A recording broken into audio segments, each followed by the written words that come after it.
کہ یہ ایسا شخص کا کہ مستجاب الدعویٰ تھا، جب بھی کوئی دعا کرتا اللہ تعالیٰ کی بارگاہ میں دعا قبول ہوتی تھی، اس کی دعا کبھی رد نہیں ہوتی تھی۔ زمین پہ بیٹھ کے یہ عرش اعظم کو دیکھ لیا کرتا تھا، اللہ تعالیٰ نے اس کو اسم اعظم کا علم دیا ہوا تھا۔ جب یہ واعظ کرتا تو 10,000 دوات وہاں پر موجود ہوتی، یعنی 10,000 لکھنے والے۔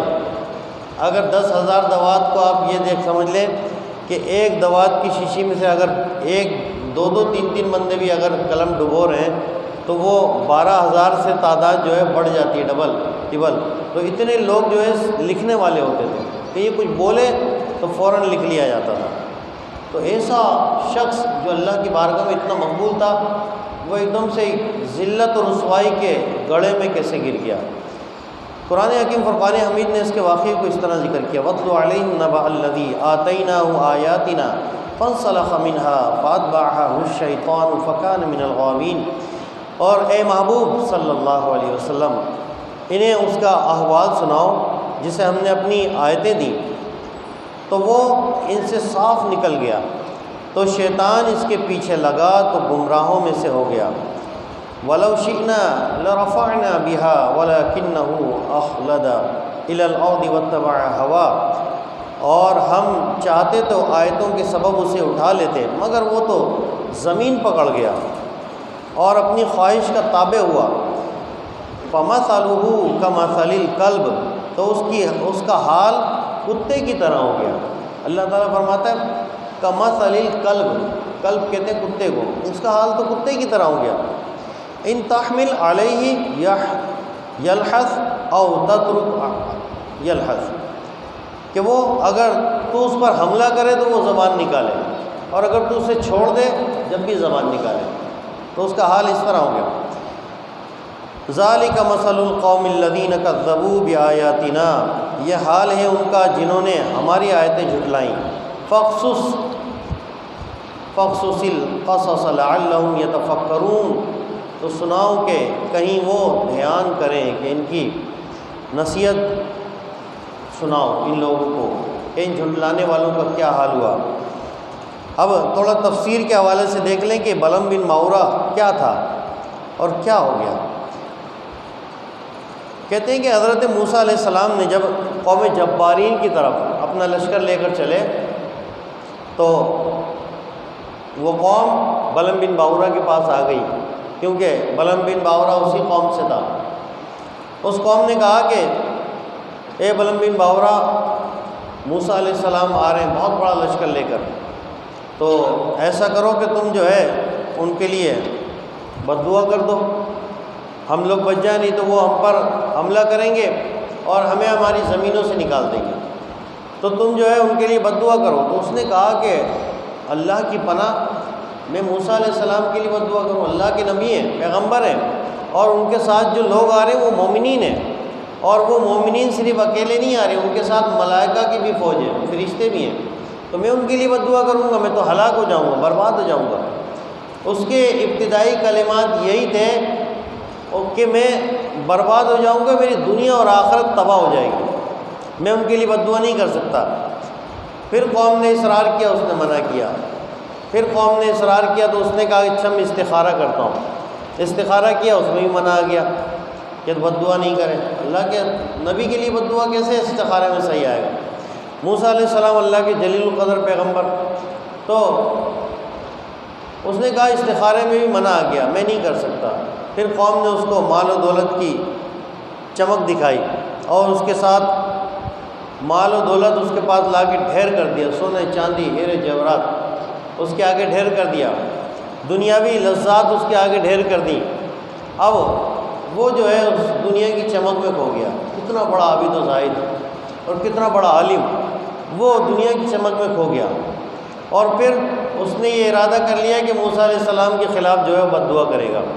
اب وہ اپنی گدھی پر سوار ہو کر وہ ایک اونچی پہاڑ کی طرف چلا کہ وہاں سے کھڑے ہو کے موسیٰ علیہ السلام کو لشکر کو دیکھے گا اور وہیں سے بد دعا کرے گا۔ تو وہ جس گدھی پہ سوار تھا وہ بار بار پلٹتی تھی، اپنا منہ پھیر لیتی تھی، آگے نہیں جاتی تھی اور پلٹ جاتی تھی، وہ مار مار کے اس کو لے جاتا پھر اللہ تعالیٰ نے اس گدھی کو قوت گویائی عطا فرمائی اور اس نے کہا کہ بلم بن باورا تو کیا کر رہا ہے، تو ہلاک ہو جائے گا، برباد ہو جائے گا، موسیٰ علیہ السلام کے خلاف بد دعا کرنے جا رہا ہے۔ تو وہ کھڑی ہو گئی، پھر اس نے چلنا چھوڑ دیا، وہ پھر اترا اور پیدل ہی جو ہے وہ پہاڑ پہ چڑھ گیا۔ اب دیکھیں بدبختی جب آتی ہے نا تو اتنا بڑا بڑا جو ہے نام والا جو ہے شخص جو ہے وہ ایک دم جھٹکے میں زمین بوس ہو جاتا ہے۔ اب وہ شخص دنیا اس کے سامنے، دنیا کی چمک جو ہے اس کے سامنے، اس نے ساری دین کی باتیں، ساری آخرت کی باتیں سب بھول گیا ہو، اور اتنا بڑا مستجاب الدعویٰ، اگر وہ خود دعا کرے تو دولت کا ڈھیر اس کے پاس آ جائے، لیکن پھر بھی وہ دنیا کی چمک میں کھو گیا۔ تو اب وہ پہاڑ پر چڑھا، اور پھر پہاڑ پر چڑھنے کے بعد اس نے دیکھا موسیٰ علیہ السلام کا لشکر آ رہا ہے، مومنین ہے۔ اب وہ تو صاحب کشف تھا، وہ تو دیکھ رہا ہے کہ ملائکہ بھی ساتھ میں ہے، موسیٰ علیہ السلام کا بڑا شریر بہت بڑا لشکر تھا۔ اب اس نے بد دعا کرنا شروع کی، اس کی قوم بھی سامنے کھڑی ہے۔ اب یہ بد دعا کرتا ہے کہ موسیٰ علیہ السلام کی قوم کے بارے میں، اس کی زبان سے نکلتا ہے کہ یا اللہ میری قوم کو ہلاک کر دے، یا اللہ میری قوم کو برباد کر دے۔ اب اس کی قوم کہتی ہے کہ بلم بن باورا تو کیا کر رہا ہے، تو ہمارے لیے ہلاکت کی بد دعا کر رہا ہے۔ تو وہ کہتا ہے کہ میری قوم میں کیا کروں، میں بولنا کچھ چاہتا ہوں، میری زبان میرا ساتھ نہیں دیتی، میری زبان پہ میرا اختیار نہیں۔ اب جو ہے اس کی زبان لٹک کے سینے تک آ گئی۔ اس نے کہا کہ میری قوم میں برباد ہو گیا، میری دنیا اور آخرت تباہ ہو گئی، میرا ایمان ختم ہو گیا۔ پھر بھی اس شخص نے جو ہے جاتے جاتے مرتے مرتے اپنی قوم کو ایک ایسا طریقہ بتا دیا ہے کہ جو موسیٰ علیہ السلام کے لشکر پر حاوی ہو جائے۔ تو اس نے کہا کہ میں تمہیں بتاتا ہوں کہ تم موسیٰ علیہ السلام کے لشکر پر کیسے حاوی ہو سکتے ہو۔ تم اس لشکر میں حسین و جمیل عورتوں کو چھوڑ دو، لڑکیوں کو بنا سنوار کر چھوڑ دو۔ موسیٰ علیہ السلام کے لشکر میں تھے جو ہزاروں پر ہے، اگر ایک شخص نے بھی بدکاری کر لی تو یہ پورا لشکر جو ہے یہ درم برم ہو جائے گا۔ اب موسیٰ علیہ السلام اتنے بڑے جلیل القدر پیغمبر، ان کے ساتھ مومنین، آپ دیکھیں بدکاری کی نحوست۔ اب وہ لڑکیاں جب لشکر میں آئی تو موسیٰ علیہ السلام نے سب کو منع کر دیا کہ کوئی ان کی طرف نہ دیکھے، کوئی ان کی طرف خبردار آنکھ اٹھا کے نہ دیکھے۔ تو کسی نے نہیں دیکھا۔ ایک شخص جو ہے اس نے ایک عورت کو اپنے قبضے میں کیا، موسیٰ علیہ السلام کے پاس آیا کہ میں اس کے ساتھ جو ہے بدکاری کرنا چاہتا ہوں۔ موسیٰ علیہ السلام نے فرمایا کہ تم بھی ہلاک ہوگے اور سب پر وبا آ جائے گی، لیکن وہ نہیں مانا اور اس نے بدکاری کی، اور پھر پوری لشکر پہ ایک طاعون کی وبا پھیل گئی اور لوگ جو ہے ہلاک ہونا شروع ہو گئے۔ تو اس طرح موسیٰ علیہ السلام کا لشکر جو ہے وہاں سے چلا گیا اور وہ کامیابی ان کو حاصل نہیں ہو سکی۔ تو اب دیکھیں اس واقعے سے، قرآنی واقعے سے، سورہ اعراف میں یہ واقعہ موجود ہے 9ویں پارے میں۔ اس واقعے سے ہمیں کیا پتہ چلتا ہے؟ ایک تو یہ پتہ چلا کہ دنیا کی چمک جو ہے بڑے بڑے علماء کو، بڑے بڑے عالموں کو اپنی طرف کھینچ لیتی ہے اور وہ دین کو بیچ دیتے ہیں۔ اللہ فرماتا ہے کہ ہماری آیتوں کو انہوں نے بیچ دیا، آیتوں کو بیچ دیتے ہیں۔ آج بھی دیکھ لیں ہم، ہمارے سامنے کیا حال ہے۔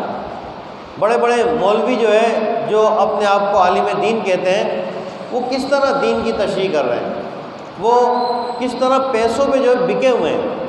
آپ دیکھیں ناموس رسالت پر جو ہے عاشقان رسول قربانیاں دے رہے ہیں اور وہ جد و جہد کر رہے ہیں، اور کچھ ایسے بدبخت علماء سو وہ ٹی وی پہ آ کر جو ہے ان کی مخالفت کر رہے ہیں، گورنمنٹ کی حمایت کر رہے ہیں۔ کیوں؟ پیسے ملے نا، فری میں تو کوئی نہیں کر رہا، سب کو پیسے مل رہے ہیں اور ان کو جو ہے دنیا کی چمک مل رہی ہے، عہدے مل رہے ہیں، ان کو جو ہے دنیا کی اتنی ہوس ہے کہ وہ دولت کے آگے انہوں نے اپنے دین کو بیچ دیا۔ ان کو نظر آ رہا ہے، بلم بن باورا کو بھی نظر آ رہا تھا کہ میں غلط کر رہا ہوں، میں صحیح نہیں کر رہا۔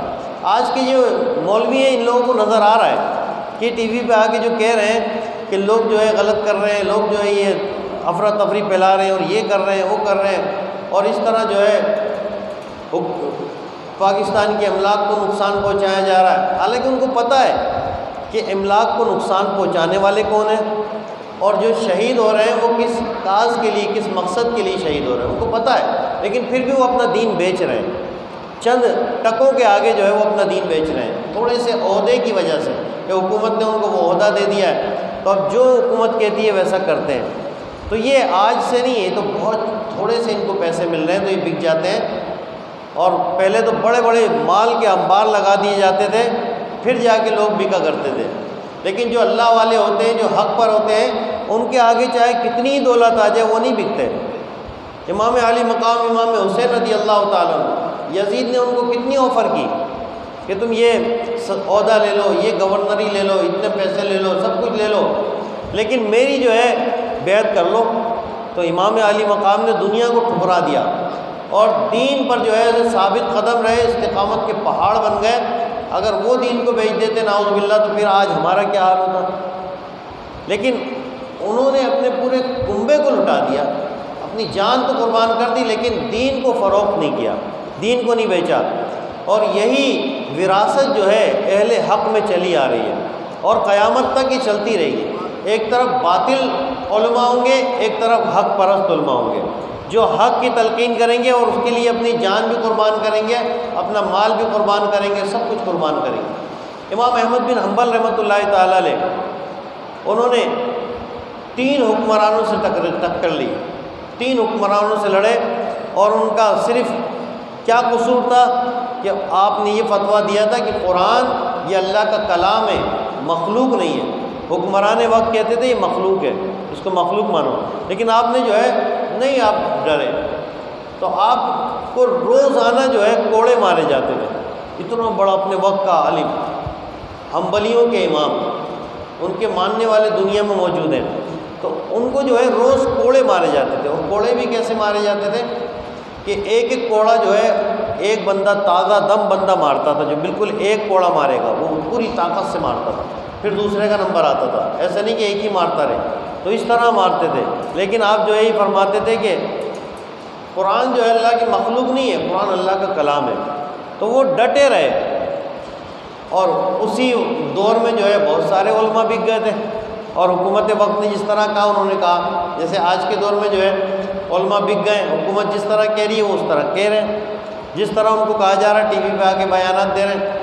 تو یہ بلند بن باورہ کے انجام سے ان علماء کو ڈرنا چاہیے، ان علماء سو کو، ان برے علماء کو ڈرنا چاہیے کہ دنیا میں آدمی ہمیشہ نہیں رہتا، دنیا کی دولت بھی ہمیشہ نہیں رہتی، انجام بہت بھیانک ہوتا ہے، اور ایسے لوگوں کا انجام بہت جلدی آ جاتا ہے۔ یزید نے کتنے سال حکومت کی؟ چند سال، اقتدار سنبھالنے کے چند سال حکومت کے اس نے مزے لیے، اور وہ بھی کس طرح کہ ہر طرف لڑائیاں، سورش، ہر طرف جو ہے بے امنی، اور پھر ایک ایسے مزیم مرض میں مبتلا ہوا کہ ایڑیاں رگڑ رگڑ کے مرا ہے۔ تو اس طرح کے لوگ جو ہے بہت جلدی مرتے ہیں اور بہت برا انجام ہوتا ہے ان لوگوں کا۔ اور اس سے یہ بھی پتہ چلا کہ جو عوام ہے اس کو بھی علماء حق کا ساتھ دینا چاہیے۔ علماء حق اگر کسی چیز کا منع کریں تو مان لیں، اگر کسی چیز کا کہیں کہ یہ کرو تو کر لیں۔ موسیٰ علیہ السلام نے منع کیا تھا کہ کوئی شخص جو ہے بدکاری کے قریب نہ جائے، لیکن ایک شخص نے بدعملی کی، اس کا وبال جو ہے سب پر آ گیا۔ اللہ رب العزت ہم سب کو عمل کی توفیق